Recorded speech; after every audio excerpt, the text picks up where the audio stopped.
আসসালামু আলাইকুম। সবাই কেমন আছেন? আশা করছি সবাই ভালো আছেন। আমরাও অনেক ভালো আছি। আজকের ব্লগটা রান্না দিয়েই শুরু করছি। রান্না-বান্না দিয়ে আজকে ব্লগটা শুরু করলাম। তো আজকে ব্লগটা রান্না দিয়ে শুরু করার কারণ আছে। কারণ আজকে এই ব্লগটা হচ্ছে এম কিছু নতুনত্ব খিচুড়ি, যেটা হচ্ছে লাল চাল বলে, মোটা চাল। আমাদের এখানে সহজে পাওয়া যায় না, শহরে, গ্রামাঞ্চলে হয়তো পাওয়া যায়। তো এটা দিয়ে খিচুড়ি রান্না করব। তো শীত হলে খিচুড়িটা বেশি ভালো হয়। বিভিন্ন সবজি দিয়ে করা হয়, যেহেতু শীত নাই, গরমের দিন। এজন্য আজকে তো কিছু ধনেপাতা, ডাল আর যা যা উপকরণ আছে, আর হচ্ছে মাংস রান্না করে রেখেছি, সেই মাংস দিয়ে আজকে খিচুড়িটা তৈরি করব। এই যে বরবটি, কালারের ডাল, ওখানে ৩ রকম ডাল আছে: কালারের ডাল, মসুরের ডাল এবং মুগের ডাল। আর এছাড়াও ধনেপাতা, বরবটি আর রসুন, পেঁয়াজ ইত্যাদি যা কিছু লাগে সেটা দিয়ে আজকে করব। আর কিভাবে করব খিচুড়িটা, সেই রেসিপিটা সম্পূর্ণ দেওয়া হয়েছে। যেটা হচ্ছে আদা রসুন বাটা, যে মোটা চাল ধুয়ে নিয়ে আসছি পরিষ্কার করে। আর এই তো মাংস রান্না করা হয়েছে, আমরা দুপুরবেলা খেয়েছি, এটা রাত্রের বেলা। আর রাত্রে হচ্ছে আমাদের রান্না হচ্ছে খিচুড়ি রান্না করেছি, সেই জন্য এই এটা হচ্ছে রাত্রের বেলা থেকে দুপুরে মাংস দিয়ে খাওয়া হয়েছে। যেটুকু মাংস বেঁচেছে সেই মাংস দিয়ে রাত্রেবেলা আমরা খিচুড়িটা রান্না করব। তো এই যে আমার সব কিছু একসঙ্গে মিক্সড করে দিয়ে দেওয়া হয়েছে। আর সেই সব কিছু চাল আর ডাল একসঙ্গে ভুনে নিতে হয় আলাদা করে।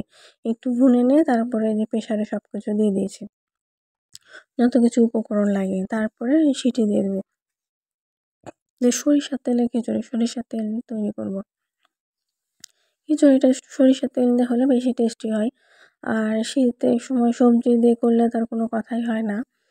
তো আমার যদি আপনাদের রেসিপিটা ভালো লাগে তাহলে হচ্ছে শেয়ার করবেন আর কমেন্ট করবেন। আর আমার চ্যানেলে প্লিজ প্লিজ সবাই হচ্ছে সাবস্ক্রাইব করবেন। আর আমার ব্লগ ভালো লাগলে সবাই আমাকে কমেন্ট করে জানাবেন। আর আপনাদের উপরে নির্ভরশীল, আপনারা যদি পছন্দ করেন, আর বেশি বেশি করে ভিডিও দিব। আর রোজ রোজ ভিডিও দিতে পারি না ব্যস্ততার কারণে। আর ভিউ হলে বেশি দেখলে বুঝবো আপনারা অনেক পছন্দ করেছেন। লাইক দিলে বুঝতে পারবো আপনারা অনেক পছন্দ করেছেন। আর বেশি বেশি করে ব্লগ করব।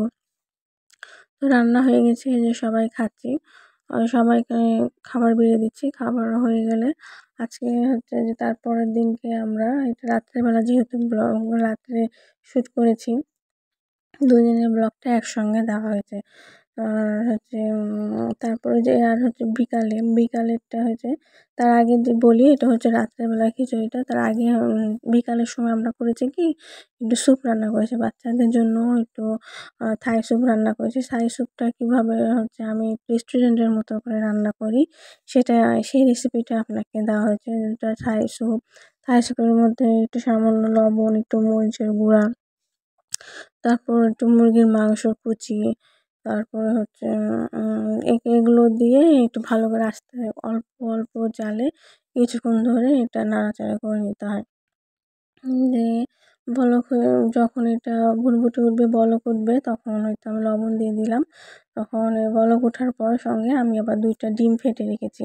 এই 2টা ডিম আলাদা করে ফেটিয়ে রাখতে হবে। এছাড়াও এটা যদি ঘন করতে চান তাহলে আপনারা হচ্ছে যে এর ভিতরে যে কর্নফ্লাওয়ার দিতে পারবেন।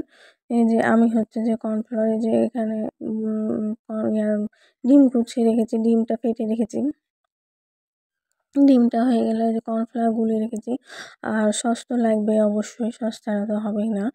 আর এক্সট্রা হচ্ছে আপনারা স্বাদ মতো যা কিছু সবজি দিতে পারেন দিবেন, না দিলে না দিবেন। তাই সাথে সব কিছু থাকে, সেটা দেওয়ার প্রয়োজন পড়ে না। এটা রেস্টুরেন্টের মতো হালকা পাতলা বিকালে নাস্তা হিসেবে আমি করেছি। যে এখন হচ্ছে আমি এটা দিয়ে দিলাম, কর্নফ্লাওয়ারগুলো দিয়ে দিলাম। আস্তে আস্তে নাড়বো। এটা যখন ভুরভুটে উঠবে তখন ওই বলক ওঠার অল্প অল্প করে ডিমগুলো দিব। ডিমগুলো দিলে সুন্দর করে এটা রেস্টুরেন্টে যেরকম করে দেখা যায়, সুন্দর চেহারা, সেরকম দেখা যাবে। দেখেন আমি কিভাবে করি। এই যে এটা ভুরভুটে উঠে গেছে, যে অল্প অল্প করে ডিম দিব আর এটা নাড়াচাড়া করতে থাকবো, তাহলে এটা সুন্দর ঘনত্ব হয়ে আসবে। আর খেতে অনেক টেস্টি হয়, ভালো লাগে। আপনাদের স্বাদ মতো আপনারা যা কিছু দিয়ে করতে পারেন। আর শীতের সময় এটা মাঝে মধ্যেই আমরা খাই, তাহলে একটু আমার তো শীতের সময় একটু সমস্যা আছে, গলার সমস্যা, ঠান্ডা লাগার সমস্যা। মাঝে মধ্যে আমি এটা করে খাই, তো এটার উপকার পাওয়া যায়। তো এছাড়াও আমি বিকালে নাস্তা বানিয়েছি হচ্ছে পাস্তা রান্না করেছি। আর পাস্তাটা রান্না করেছি সেটাও আপনাদের সাথে শেয়ার করব। সেই পাস্তাটা হচ্ছে আমি চিজি পাস্তা রান্না করেছি। সেখানে নিজে মায়োনেজ তৈরি করেছি। আমি নিজে বাসায় মায়োনেজ তৈরি করি, সস তৈরি করি। নিজে বাসায় তৈরি করা জিনিস দিয়ে রান্নাটা করার চেষ্টা করি। আর এগুলো ইউটিউব দেখে দেখেই শিখি। তেমন রান্না তো আমি তেমন খুব একটা যে খুব ভালো পারি তেমন না। ইউটিউব দেখে যতটুকু পারি করার চেষ্টা করি, সেগুলো আপনার রেসিপি দিয়ে আমি আপনাদের সাথে শেয়ার করি। আর তো তারপরে হচ্ছে এছাড়া হচ্ছে বাচ্চাদের তো স্কুল বন্ধ আছে, এই জন্য মনে করলাম যে ওদেরকে বিকালে সুন্দর সুন্দর নাস্তা বানিয়ে, যে কয়টা দিন হচ্ছে স্কুল বন্ধ থাকবে সে কয়টা দিন বিভিন্ন রকম নাস্তা ইউটিউব দেখে নিত্য নতুন নাস্তা তৈরি করে ওদেরকে খাওয়াবো। তারপরে হচ্ছে একটু বাইরে ঘুরতে নিয়ে যাব। এই তো এতটুকু। এর আগে হচ্ছে যে এখানে বেড়াতে গেছিলাম আমি এক আত্মীয়ের বাসায়, আমার খালাম্মা বাসায়, খালাতো বোনের বাসায় ছুটির মধ্যে। সেই ব্লগটা তো দিয়েছি।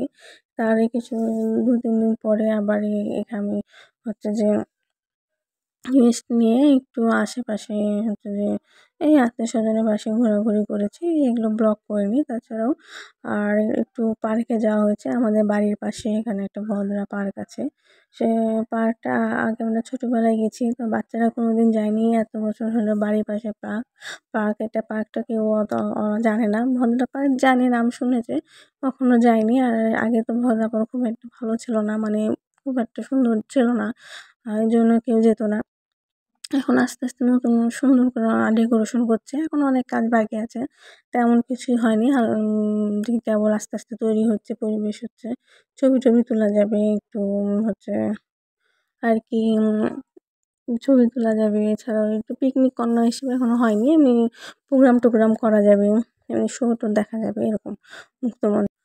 আমাদের রাজশাহীতে তেমনও ঘোরার মতো তেমন খুব একটা ভালো জায়গা নাই।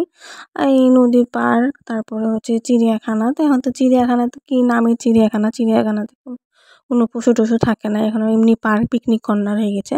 ভদ্রা পার্ক, জিয়া পার্ক, এই তো এগুলো খুব একটা রাইটিং নাই, বাচ্চারা মানে খুব একটা ভালো লাগার মতো না, এটুকুই। সবাই বিশেষ করে নদীর ধার, চাইনিজ এইগুলোতে বেড়াতে যায়। এছাড়া তেমন কোনো রাজশাহী শহরে দেখার মতো খুব কেমন কিছু নাই, রাস্তাঘাট এগুলোই। আর এই তো আমি বললাম যে আমি পাস্তা রান্না করেছি। পাস্তাটা কীভাবে রান্না করেছি, কী কী উপকরণ দিয়ে রান্না করেছি সেগুলো তো আপনাদের সামনে শেয়ার করছি। পাস্তাটা যে সিদ্ধ করার পরে যেগুলোগুলো দেখলাম চিজ দিয়ে তৈরি হবে, এটা ওভেন চিজ পাস্তা এটা। ওভেন চিজ পাস্তাটা বাসায় আমি মায়োনেজ তৈরি করি।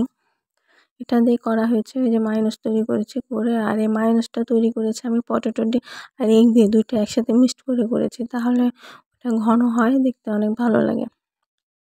আর এই কয়েকদিন ব্লগ দিতে পারিনি, একটু অসুস্থ হয়ে গেছিলাম, একটু ওই জন্য গলাটা খারাপ আসছে, ভয়েসটা খুব একটা ভালো আসছে না, ওই জন্য ভয়েসটা একটু খারাপ আসছে, ঠান্ডা লেগে গেছে। তো এটা মাঝে মধ্যে আমার এরকম হতেই থাকবে, এখন শীত আসছে, এরকম গলার সমস্যা হতেই থাকবে আমার। এটা আমার হয় আর কি, ঠিক হয় আবার হয়, ঠিক হয় আবার হয়। তো কোনো ব্যাপার না, অভ্যাস হয়ে গেছে। চা খেতে হয়, স্যুপ খেতে হয়, ওষুধ খেতে হয় আর কি। তো শীতের সময় আসলে এটা হতেই থাকবে। তো এটা নিয়ে কোনো ব্যাপার না। এই যে আমার ওভেন চিজ পাস্তা তৈরি, ডেকোরেশন করেছি, আপনাদেরকে দেখালাম। এখন বাচ্চাদেরকে দিব এবং তার সাথে সাথে আমরাও খাবো। আর সবাই হচ্ছে এগুলো খাওয়া দাওয়ার পরে আমি ওই যে খিচুড়ি রেসিপিটা দেখালাম, ওটা হচ্ছে একটু রাতে খিচুড়ি তৈরি করেছি মাংস দিয়ে। ওইটা সবাই রাতে ডিনার করলো। তো আমার এই রান্নাগুলো আপনাদের কেমন লাগে অবশ্যই জানাবেন, আর আমাকে সাবস্ক্রাইব করবেন, আমার পাশে থাকবেন। আর আমার ভিডিওটা দেখতে হলে ডিবিএস ড্রিম চ্যানেলে অবশ্যই আসবেন। আর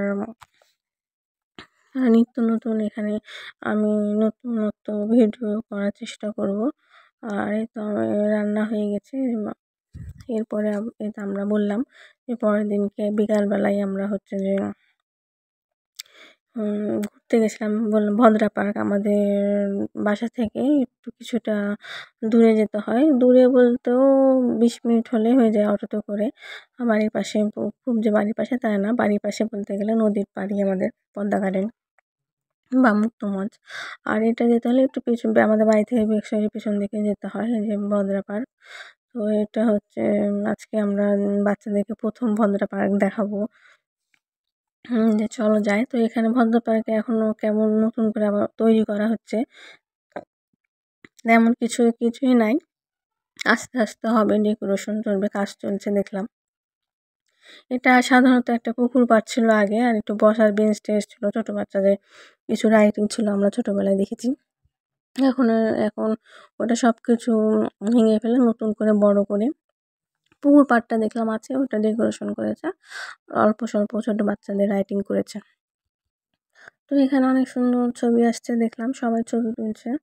তো সবাই সুন্দরভাবে শাড়ি-টাড়ি পরে সেজে গুজে ছবি তুলতে আসছে। আর ছোট, ছোট বাচ্চাদেরকে নিয়ে সময় কাটানো, ছুটির দিনে সময় কাটানোর জন্য এটা বেস্ট। নিরিবিলি শান্ত পরিবেশ।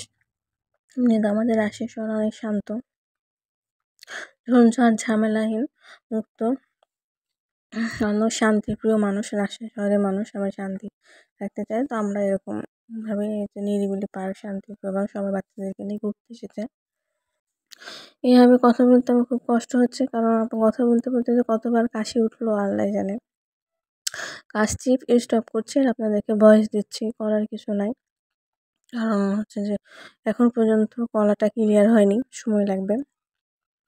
তো আজকে আর বেশি কথা বলতে পারছি না, খুব কাশি আসছে যতবার কথা বলছি। তো আজকে ভিডিওটা এই পর্যন্তই। আল্লাহ হাফেজ, সবাই ভালো থাকবেন, সুস্থ থাকবেন। আসসালামু আলাইকুম, ধন্যবাদ।